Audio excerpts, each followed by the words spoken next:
Once in the shimmering kingdom of the blue-green valley, there lived a peacock named Percival.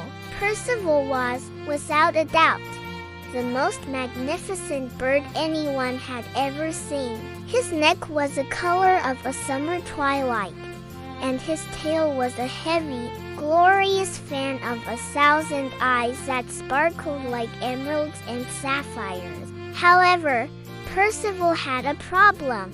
He was so busy looking at his own feathers that he often forgot there was anyone else in the forest at all. One sunny Tuesday, the queen of the valley, an elderly and very wise crane, announced a great garden party. Every animal was invited to the clearing by the silver stream for a feast of sweet berries, crunchy seeds, and cool spring water.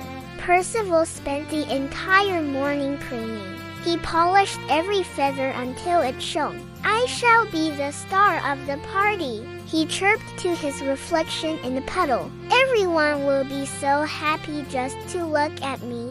As he marched toward the clearing, he came across Mrs. Mouse, who was struggling to carry a heavy hazelnut. She was tiny, and the nut was very round and wobbly. "Out of the way, tiny thing," Percival called out, not stopping. He didn't say "excuse me," and he certainly didn't offer to help. He simply spread his tail feathers so wide that Mrs. Mouse had to dive into a prickly bush to avoid being swept away. Percival didn't even look back to see if she was okay. When Percival arrived at the silver stream, the party was in full swing. A long table made of fallen logs was covered in treats. Percival felt a bit hungry, so he headed straight for the front of the line. "Coming through, make room for the feathers," he squawked. He pushed right past Old Badger, who was waiting patiently for a sip of water. Percival didn't say please. He just dipped his beak in, splashing water all over Old Badger's dry fur. "Oh dear," whispered a nearby sparrow. "Percival is being quite rude today." Percival didn't care. He found a large plate of the sweetest red raspberries. Instead of taking one or two and leaving some for others, he stood right in front of the bowl, fanning his tail so no one else could get close. "Aren't I beautiful?" he asked a rabbit who was trying to reach a berry. The rabbit sighed. "You are very bright, Percival, but you are also very much in the way." Suddenly, the sky turned a dusty gray. A great wind, the kind that likes to play tricks, rushed through the valley. Whoosh! The wind caught Percival's giant, heavy tail. Because he had it spread so wide to show off, he was like a kite without a string. The wind lifted him right off his feet. "Help! Help!" Percival cried. He tumbled backward, his beautiful feathers getting tangled in the sticky sap of a pine tree and his legs caught in a thicket of brambles. He was stuck. He tried to wiggle, but the more he moved, the more the sticky sap glued his feathers together. He looked around for help.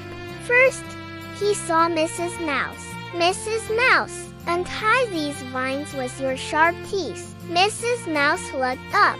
"You didn't say excuse me earlier, Percival. You pushed me into a bush. I thought you liked being alone with your feathers." She hopped away. Then he saw Old Badger. "Badger, pull me out of this sap." Old Badger shook his head. "You splashed me and didn't say sorry, Percival. My fur is still damp. I think I shall go find a sunny spot to dry off instead." Percival felt a lump in his throat.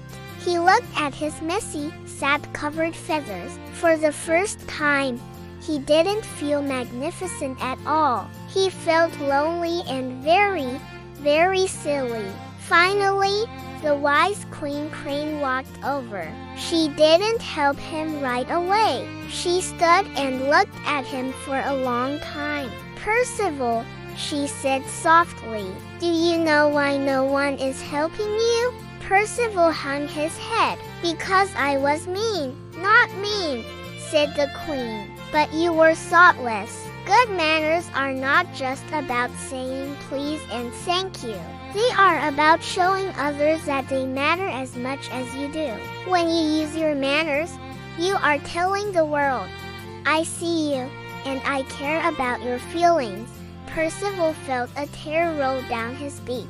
I am so sorry. I was so busy being pretty that I forgot to be kind. If you help me down, I promise to be a better neighbor. The queen nodded to the other animals. Seeing that Percival was truly sorry, Mrs. Mouse came back to nibble the vines, and old Badger used his strong claws to gently scrape away the sticky sap. Even the rabbit helped preen the pine needles out of his tail. Thank you, Mrs. Mouse, Percival said, and he really meant it. I am sorry I pushed you. And thank you, Badger. I will be careful not to splash you again. For the rest of the party, Percival kept his tail tucked neatly behind him so others had room to walk.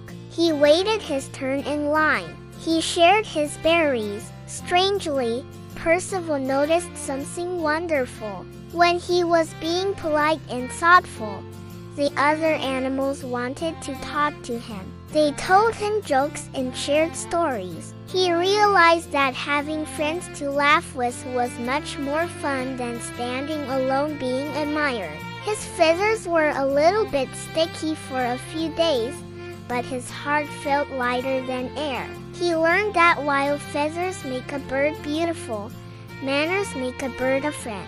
Moral of the story: having a beautiful face or fine clothes is never as important as having a beautiful heart and kind manners.